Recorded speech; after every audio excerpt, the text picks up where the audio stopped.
We've just acquired this Ford S-Max diesel. It's really nice condition. Done 89,000 miles. It's quite low for the age. Wheels are in lovely condition. The bodywork is very nice too. This S-Max doesn't have the 7 seats, but has a loading tray instead. It's very professional. Extends out like that. Gives you lots more space. You could buy the bench seat to make it 7 seats if you want. Just take this out. It's got the tannoy cover there as well.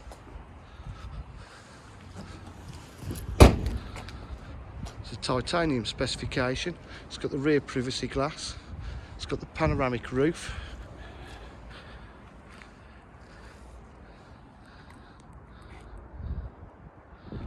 Drives really well. Just going to put 12 months MOT on it. It's just been serviced.